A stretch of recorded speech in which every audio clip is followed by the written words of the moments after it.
Hey everybody, it's Kelly. Welcome back to another episode of Ask a Therapist. I bumped today's topic because I think it's really important that we spend some time talking about myths about bisexuality. Recently, there's been some interaction with a viewer that has some very strong feelings about the bisexual community. Thought maybe we could spend some time dispelling some of those myths and bringing clarity for people. Myth number one, you don't know that you're bi unless you've been with both men and women. First of all, being bisexual means you have the capacity for attraction sexually to two or more genders. It is not appropriate for us to assume that just because someone hasn't been with multiple people and multiple genders, that must mean that they're not actually bi. If that worked, it would be appropriate for a straight person to say to a gay man, if you haven't been with a man yet, you don't know that you're gay. Okay? And I just did a video about why that's inappropriate and why we wouldn't say to somebody, how do you know you're straight if you've never been with someone of the opposite sex, right? We don't do that, so we don't do that. The idea of that comes from people not being able to understand how there could be attraction to multiple aspects like that. And that's because that person is not attracted to two or more genders. There is nothing wrong with not being bi, just like there's nothing wrong with being bi. Someone being bisexual does not take away the identity of someone who is gay. Someone being bisexual does not take away the identity from someone who is ace. That's not how that works. Their identity does not remove validity of anyone else's identity, and vice versa. Number two, promiscuity. The assumption that bisexual people are more likely to cheat, are more likely to not be happy with their partner because they're always looking for something else. That idea is so problematic and so completely untrue. It is possible that someone is bisexual and also polyamorous. And if that's the case, then they are maybe not going to be satisfied for their whole lives with a monogamous relationship. That doesn't mean they're more likely to cheat. That means they're polyamorous, right? Consensual non-monogamy, another thing I've done a video on, is different from bisexuality. They're not the same thing. Being bisexual does not automatically mean that you want more than one partner at a time. There's this idea out there, and it's perpetrated very much in media. I've seen it in shows, in movies, I've read it in books. This was in one of my all-time favorite shows, Jane the Virgin, a man who's bisexual and a woman who is heterosexual. And when she found out that her partner was bisexual, she kind of lost it a little bit. But it factors so predominantly into this conversation because at one point when they finally had a conversation about how much his bisexuality was affecting her, what she said to him was, "It's not like I can give you what a man can." And I loved his answer. He said, "You're right, you can't, but you also can't give me what another woman can." It's not like if someone is with someone of one sex that they're looking for someone of another sex. It's not that a bisexual woman who is with a man in a committed relationship is always looking for a woman to have a side thing with. That's not how that works. That is not the definition of bisexuality. And that really is what kept coming up in this exchange this week, was the idea that bisexual people find straight presenting marriages and then enjoy all of the privilege and everything, and then also create fetishes out of queer relationships. This is not bisexuality. I cannot sit here and tell you that no one does that. If people do that, that is not okay. The other idea, this promiscuity idea, is that someone is greedy, like they should choose one or the other. This idea that you're going to always be unsatisfied because you're looking for something else, that does not define someone who is bisexual. That defines someone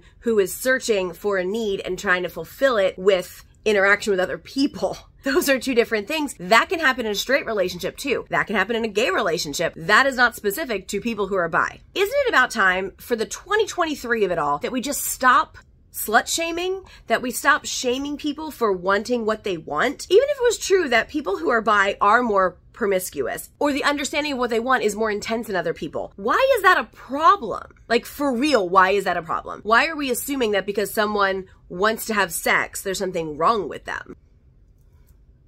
That takes us into number four, which is they have to choose sometime. Why? As a bisexual woman married to a woman, why does that indicate that I have chosen women?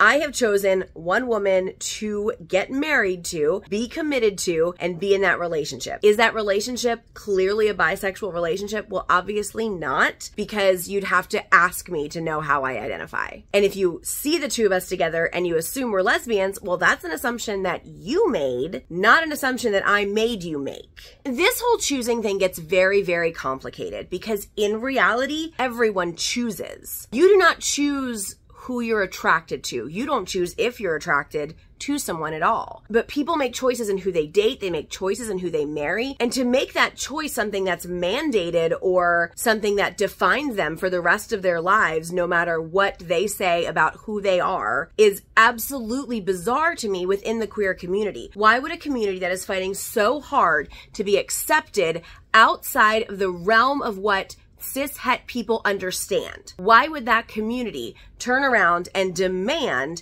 that people who are bisexual follow their rules? How does that make the gay people different from the straight people? It doesn't. There's a new thing happening, and I don't know if you're aware, so we're gonna try to get you aware, where the understanding of all meaning all is significant. The understanding that if you want to be free to love who you love and do that how you want and do what you want with other consenting adults, which I believe wholeheartedly everyone deserves, you do not then get to decide what other consenting adults do and how they identify and the validity of that. It doesn't work that way anymore. I saved this one for last because it is so prevalent and it touches my life in so many ways that I just need to talk about it with you for a minute, okay? This idea that it's just a phase, that you believe yourself to be straight, you grow up, you're straight presenting, you think you're straight, and then you realize you have attraction to people who are like you, and then you're like, oh, I must be bi, and then you live your life as a bisexual person, and then at some point in your life, you say, actually, I think I'm gay. That does not mean that bisexuality was a phase. I think the way we use phase needs to change. There's scientific and biological and psychological ways that we use the word phase that would be appropriate here. Phase as in like section of time where that was true, and then now there's another section of time that is no longer true and something else is true. Like there was a period of time where I didn't understand certain things, and now I do because I took the time to learn and be educated and to listen to people with lived experience, and I didn't continue to berate somebody because I felt people had wronged me and my identity. This idea of phase, when it's said about bisexuality, it's not said as though like this point in your life, this is how you identified, and then as you grew and changed and things changed in your life, your circumstances changed, you might change